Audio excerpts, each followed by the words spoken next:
strange how, while he was locked up, the girl kept, calling me every day, talking to me, pretending like she was my friend. But then the tides turned when she found out that when he got out the first time, that he was still trying to connect with me. All of a sudden, that bitch was trying to fight me, and that bitch is a fighter. I ain't a fighter, okay? That's what I got meant for, all right?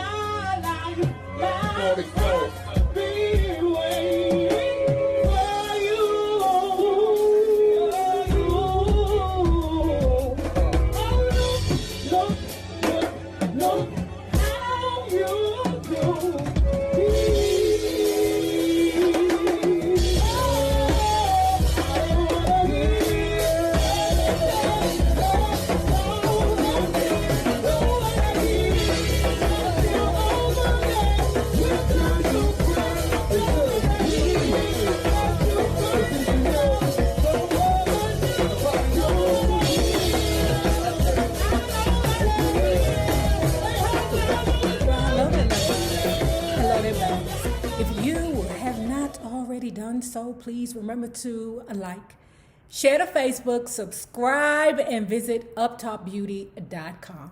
Today's looky is our butterfly ear tings. Ooh, go on over there and check it out. And if you are not already a part of our book club, please remember to hit the Patreon link below and or the join button here on the YouTube. And for a small monthly fee of $5, you can be a part of the shenanigans before the YouTube gets it, if the YouTube gets it. Now, let's finish talking about berry bed bug bites, me, and Motown. It took a second to sink in. Margaret Norton, that girl who comes down here with Barrett?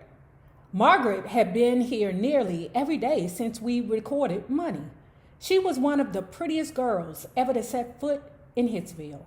About 17, with flawless features, always dressed very well and very polite. I thought she was Barrett's girlfriend. No, she comes around with Barrett, but she's there to see your husband. Suddenly, it all made perfect sense. The sweet little voice, all those nights out, reality hit, then shock, followed with a violent downpour of humiliation. I had built my role as the mother figure, always advising the young men how to treat their women, waxing on about faith and love and trust, and saying, look at me and Barry. I think that'd be the hardest part about the cheating when it comes down to us women, the humiliation. You walking around here, with hearts and shit around your head flying around, and you saying to yourself, ain't none of these niggas thought to told me? Nothing? Could nobody write it on a piece of paper and slip it under my door? Nothing? Oh my God. Everybody knew. Everybody had watched Barry and Margaret together. They saw me every day and never said a word, even though they knew. Janie's eyes were lowered. She knew. Where is he? I growled. Janie muttered her reply. What did you say? I steadied my voice, taking a deep breath. At the barbershop. Is it true? I stormed into the barbershop. There were a lot of people in the shop, but I immediately spotted Barry bed bug bites in the back. When I spoke, the whole place stopped dead. What's this I hear about you and Margaret? Is it true? Is it true, goddammit? The barber stood next to Barry bed bug bites with a hand towel and looked at me uneasily. Barry said nothing out of the ordinary. I don't know what you're talking about. Gas, lighting, watch them ninjas. Come on, I said. Let's go right now. Well, let me finish getting my hair done, he said with irritation. I saw that irritation and quadrupled it. No, I snatched the bib from around his neck and dragged him out of the door. I drove like a maniac with Barry bedbug bites sitting silently as I told him what I knew. Crying, screaming, banging my hands on the steering wheel, I begged him to tell me the truth. Let me drive was all he could say as I sped the wrong way down a one-way street. I saw an oncoming pickup truck headed for my windshield and threw the wheel to the left, careening into an alley. The screeching brakes of the truck drowning out my sobs. Barry said nothing, neither denying nor confirming. The next thing I knew, we just walked into Hitsville and went back to work. Child. So all you people who be like, I can't wait to get into a relationship. I want to be in a relationship. Can I just try? Can I just get there? Those are the kind of things, I'm not saying that that's what I go through, but I have been through that. Okay. Those are the kind of things that you deal with when you're in a long standing relationship. You know what I'm saying? You got people who have been together for 20 years. Do you think for 20 years, somebody ain't step out on somebody? There wasn't a moment of disrespect somewhere along them 20 years? That's the truth about relationships. So ladies, when you're in the store or in the grocery store and you see the men pushing the carts behind their women and you like, oh, can I just get there? Can I just get there? Keep in mind that what we're talking about today is what we endure, okay? My wife is not a cheater, but she ain't perfect. Neither am I. But those are the things that you have to deal with. In order for us to get to that place, some women be like, I ain't dealing with that. I ain't that. Bitch, you ain't gonna never be in a relationship if you don't deal with something. Okay, remember NayRob told you that. That night, Margaret called and I told her I knew. I'm hurt and shocked. I said I reminded her that I had welcomed her into my place of business, was always kind to her. I told her I had nothing more to say to her, and still she asked in that sweet, soft tone, how does it make you feel that me and your husband, ... The nightmare refused to end. Margaret stopped coming around to the studio, but the bitch started calling the office like, hello, put Barry on the phone. Okay, and obviously Barry had them trained because they was like, yes, ma'am, and sent the call straight through to Gordy, even though Sugar Ray knows what's going on. Every time she approached Barry Bedbug Bites about the situation, Barry Bedbug Bites wouldn't look at her. He would just not give contact, as if she was invincible. Oh, bitch, I'm going to show you invincible, Barry Bedbug Bites. I'm going to show you invincible. Then came a call from Margaret that stood apart from the rest. It began no different from the others. How are you? Asked the unusually cheery voice. I'm fine. How are you? I said, numbed by the routine. She hesitated and then said, everything you've heard is true. He loves me. More silence. I said nothing. She started again and told me I had been going on a long time with Barry Bedbug Bites. That Barry married me, but the only reason was that he needs you to work in the business. As far as love, he loves me. Give me 2 minutes. I'm gonna go to the left and I'm gonna come back, okay? So I remember this day like it was yesterday, okay? Me and BFF were walking down Georgia Avenue towards Howard University. The Redskins had just won the Super Bowl, okay? So everybody's out, enjoying themselves. And this white BMW pulls up next to me. You bitches that are back from back home, don't say this nigga name, okay? Because he's dead and gone. But don't say the bitch name either, or the woman name, because I don't have no problem with her right now. So anyway, like I said, my first drug dealer boyfriend, I was really green with him, okay? I couldn't have been no more than 16 years old. And he had a baby mother that I think he had like 4 or 5 kids, but the dude kept telling me that, no, we're not together. She just homeless. I mean, the bullshit that the dudes tell the girls, when they got a woman at home. I didn't even know that the baby mother was living there. Okay, when the dude got locked up, the baby mother was still living in the home with the grandmother. Okay, she had enough kids. I'm telling you, it was hard as shit to take care of like 15 kids. I think she got like 39 now. Okay, but anyway, I don't have no problems with that lady. All I'm saying is some women, are here to be procreators and some women ain't. That would be me. The girl started calling me when the dude got locked up. She tried to befriend me. Okay, and I thought that we were cool. Okay, that's how bad it was. It was unusual, but the girl befriended me. She befriended me so that I could stay away from her baby father. It was strange how, while he was locked up, the girl kept, calling me every day, talking to me, pretending like she was my friend. But then the tides turned when she found out that when he got out the first time, that he was still trying to connect with me. All of a sudden, that bitch was trying to fight me, and that bitch is a fighter. I ain't a fighter, okay? That's what I got Mick for, all right? I'm a lover, not a fighter. So eventually, I left the dude alone because it was too much drama. I'm 17 years old. I really shouldn't be dealing with drama. Past caring whether it was all true, my heart having heard enough, I only wanted this woman gone from this earth. Bitch, I don't know about gone from this earth because you making me feel like you gonna run up on the hoe. Okay. We have great sex together too, she added. With berry bed bug bites? Great sex? Man, berry bed bug bites look like he would just feel like some kind of insect crawling all over you. Like he couldn't dig into the right spot. My stomach clenched. A sick taste entered my mouth as she asked, what does that mean to you? That your husband slept with me on your wedding night? So now I'm coming to the realization that this girl is crazy too. Now she's young, she's 17 years old, and things like that do happen. But something is telling me that this, little girl might be a little off. That goody shit that Sugar Ray was doing, that's boring to him. He need a 17-year-old that's going to smack him in the face and then go fuck his friend. That's what he need. My marriage was over after that conversation. It could never be the same. I could never be the same. I confronted Barry bed bug bites as soon as I saw him, and he called me a liar. Said I was crazy, but it no longer mattered. I knew the truth.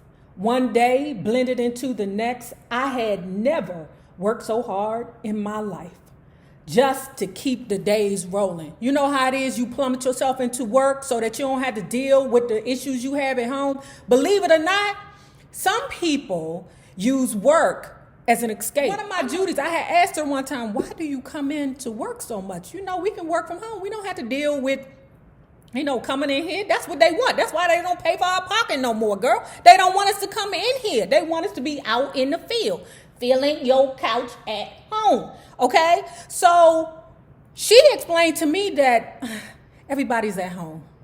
I need peace. I need silence. But then the phone calls escalated. At the office, at night, I changed the phone number, and still she called. There was now a disturbed edge to her voice. Let him go, Margaret would say, and hang up. Soon she began detailing their sex life. One afternoon, I stopped by a shop called the House of Nine, okay? So, she there, putting on her best, looking her best, yes, Barry the Gordy is cheating on me, but it's not going to stop me from being the woman that I am. She there, okay? She's saying, okay, I'm Mrs. Gordy, just put it on my tab. The cashier was like, Mrs. Gordy? But you're not the wife, because the wife was just here. This little girl, 17 years old, is going around town telling everybody that she is Mrs. Gordy. How is that when everybody knows that Sugar Ray is Mrs. Gordy? So it got to a point where Detroit was cool with the fact that there were two Gordy wives. Mrs. Gordy, Mrs. Gordy. No, nigga.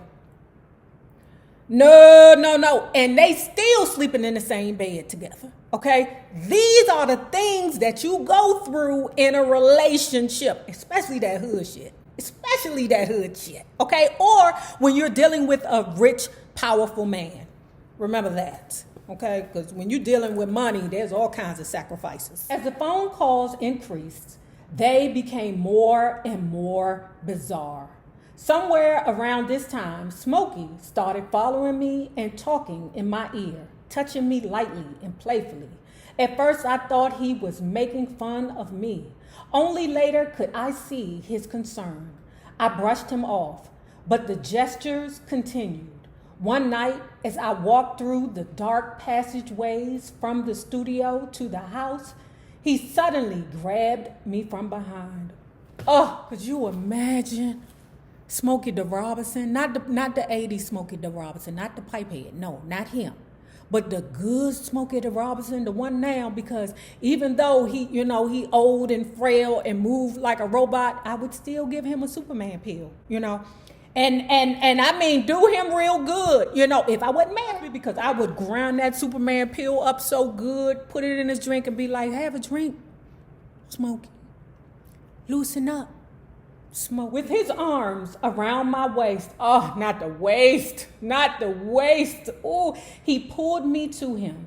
I really love you, he said, with a half serious grin. I looked at Smokey. I wanted to cry so bad. I wanted to cry and grab him and have him hold me to his chest. But I couldn't. If I did that, I thought, I would lose the last shred of control I had left.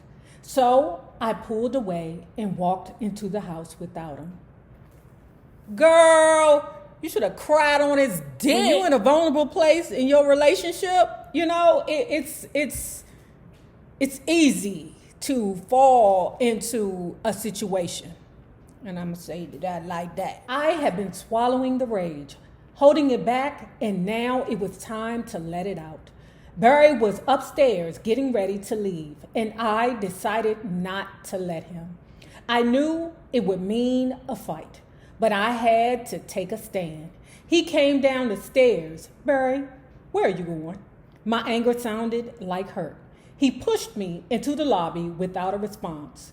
I fought back my tears saying, why, Barry? I don't want you to go. Please don't.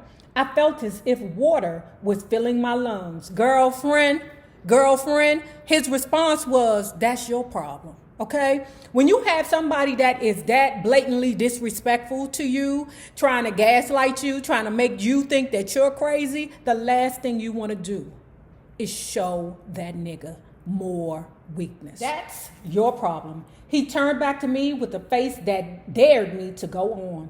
As we stood face to face in the lobby, I became aware of a third presence in the room and turned to the desk to see Smokey sitting there. He looked back and forth between us. Fine, then get out. At last, my anger found its voice. As Barry stomped to the door and jerked it open, a rage as big as Detroit seized me. I rushed forward and pushed him with every ounce of my strength. Get out. Girl, you ain't nothing but a maybe 95 cent, girl. Damn, Barry. He might be small, but that nigga is definitely mighty. You heard me? Definitely. So just in case he decide to, retaliate, girl, you better get some whoop ass. You better get a can of whoop ass. Completely surprised, he fell down the steps onto the porch. I retreated, slammed the door shut. When I turned around, I saw Smokey with the most sorrowful look. You know that sorrowful look that them ninjas be giving you, like, girl, you need some comfort? You need some comfort? Because I got it right here in my pants, girl. Right here in my pants whenever you ready. I hate niggas that seize the day. Oh, I can't stand when ninjas be sitting back watching you get dogged. Ooh, and be like this. Ooh, I'm going to be right there. I'm going to be right there waiting on that pastanka. In a flash, keys rattled the lock, and Barry burst in with his own fury, pushing me down on the floor. He swung around, and as he left with a reverberating slam of the door, I sat on the floor, stunned. Finally, I looked up at Smokey, still at the desk in half darkness. His face said everything. We sat there for a long while in silence. My sense of self-preservation finally demanded that I retaliate. Glory! Glory! Glory! Glory! You don't get no points for being goody-goody when you're dealing with the devil. The devil don't give you no points for saying, for being a good girl. No. What the hell I'm going to give you points for? Take that up to the Jesus. You ain't getting no points down here on earth. Not with Barry bedbug bites. My sense of self-preservation finally demanded that I retaliate. I decided to be productive at work. Laugh, pretend I was back to my old self, and have an affectionate man all to myself. I initiated an affair with Sonny Sanders. I feel like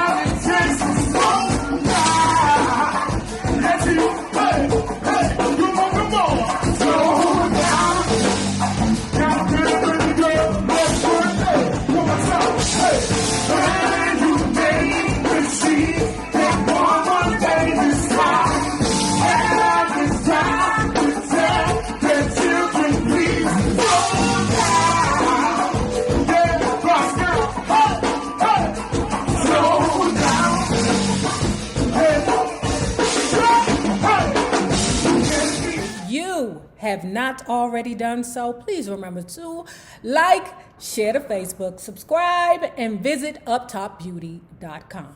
The same people that you meet on the way up will always be the same people that you meet on the way down. My naysayers, my patron loves. You babies, have a good one, be safe, and get vaccinated. Peace.